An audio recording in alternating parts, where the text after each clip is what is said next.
more records, more milestones for you. Every time we speak to you, it seems like you've broken another one. 8 consecutive clean sheets for England now. I know you all know that beats Gordon Banks' record of 7. You're about to win your 80th cap for England as well. I know clean sheets are really important to you, and you collect those stats. And Harry Kane's told us that goals and all the records he breaks are really important for him. Do these records matter to you? Is it something you think about and try and strive for? Yeah, I think it's good when you break them. But I think everyone knows what I'm like, team player, and I'll take credit sometimes, but I think it's a collective sport.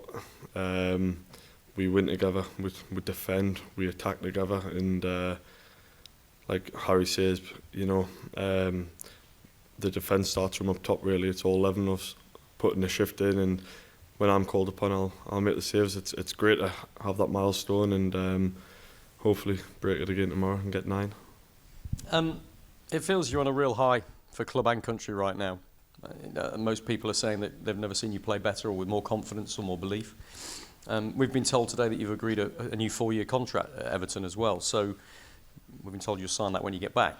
Do you think you're in as good a place as any? And do you feel that on the back of that contract you could end up finishing your career at Everton now?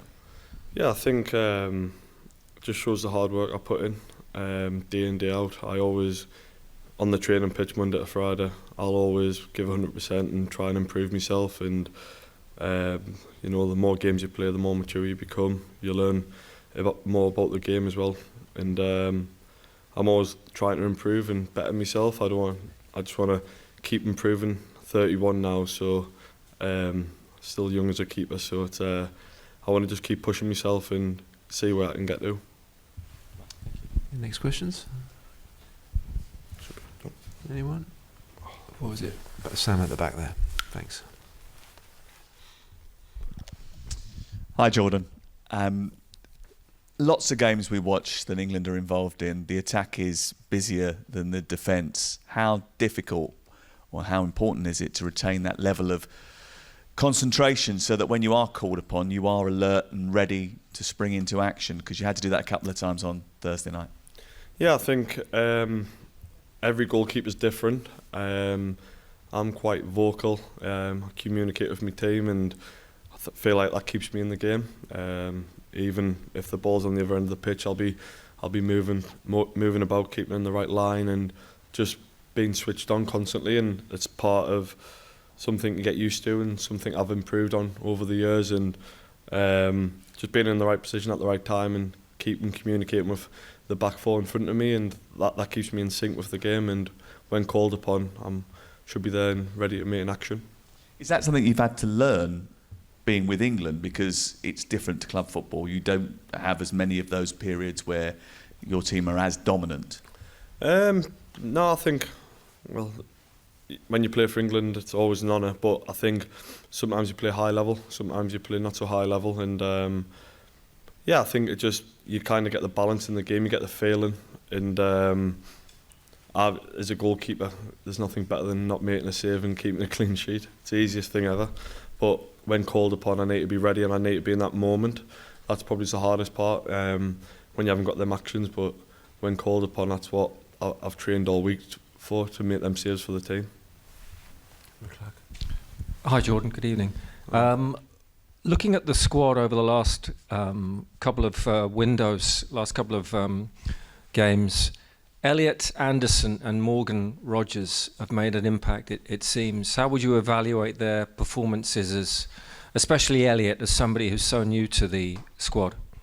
Yeah, Elliott's been terrific, and Morgan as well. And I think, you know, Elliott in the last 2 games, just getting on the ball half term, but I feel like the defensive side of it as well, which not many people will see. I think he for the lads, the back four, him in front of you, he's always getting back and screening the centre forward like we did against Kiefer Moore the other day. Big target, and he's always there for second balls, and he breaks up the play well. Then I think Morgan as well, you're seeing it in the Serbia game, and getting his first goal against Wales the other night's a massive moment for him, and hopefully see many more.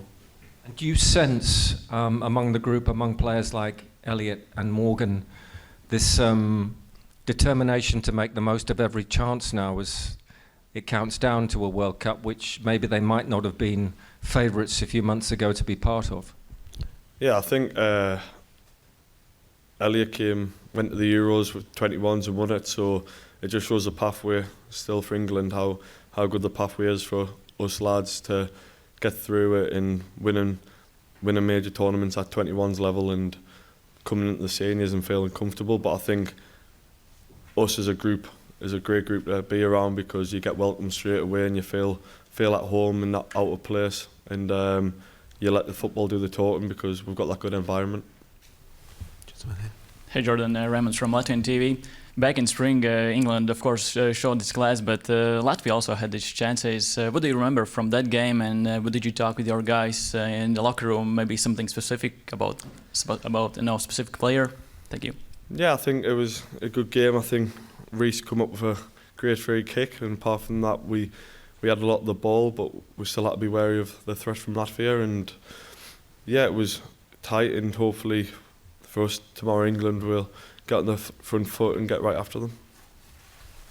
Hi Jordan, if you play tomorrow it'll be your 80th cap. You earned your first in 2017. I just wanted to ask you, what's changed in goalkeeping since then, and how have you changed since then? I don't think much has changed in goalkeeping. Every goalkeeper is different. I'll always say that everyone's got strengths and weaknesses, what you can improve on. But no, I think it just for me it was more a young 23-year-old lad making your debut against Germany at Wembley. Like, proudest moment for me and my family. But yeah, I was a young lad and probably just learning the game. Now I've played that many games for England and in the Premier League as well. You just mature and you get to know the game management a lot better and other little tricks as well. So yeah, it seems a long time ago, but I'll never forget it. And in that time, I think you've only ever made one error that's led to a goal. It's a remarkable consistency. How have you worked to get that consistency in your game? Yeah, it was a bad pass, wasn't it? I remember it. I think just I said at the start of the press conference, it's about the work I put in on the training pitch, off the field as well. You know. Just having that mindset and that mentality going into the games, knowing I've ticked every box and best prepared myself for the game, and whether I need to make 10 saves or one save, it's going to be that level where I'm focused and giving 100%. Cheers. Okay, unless we have any other questions from the floor, we'll come back to Sky to finish. Yep, Rob, go ahead. Jordan, you'll be very aware that if you win this one tomorrow night, you've qualified. With 2 games to spare. How big an achievement would that be? I think sometimes we get a little bit complacent and think these days that qualification's easy, but how big an achievement would it be? No, it'll be a great achievement. That'll be, for me, it'll be my 5th major tournament consecutive. So, and you know, you're going to have challenges along the way in qualification, and I think we've done really well. We know probably a couple of games we've not scored as many goals as everyone wants us to score, but the games aren't easy and the way teams play is a bit different, but we've got to get the job done tomorrow, and it'll be great to get the qualification done and top the group come tomorrow night. But then we've still got another 2 good games in November as well. But it's about getting that momentum with an England shirt on and winning every game you're playing in and having that feel good factor. We talked to you about the records you're breaking all the time, and you say this would be your 5th tournament, which is an extraordinary record. But we spoke to Anthony Gordon last week, and he said every player has to be paranoid about their chances of making the World Cup squad, is the way he described it. With all those records you've got, have you still not gotten any comfort or feeling of complacency that if you qualify, you'll be on that plane? No, I think for me it's a lot what I do at club level. I've got to perform week in, week out for Everton, and do that right, which I feel like I've done over a number of years now. Get that right, and I think putting the England shirt on will come by doing that. Then when I come on camp, show me best version of myself, and when called upon, being the best version of myself on the pitch as well. But I think it starts off by when you're back at your club level, playing at a high level and doing your best for your club, then hopefully get picked by the boss and go from there. Okay, thank you everyone. We'll have Tom's tackle shortly. Good. Yeah. Cheers, guys. Thank you.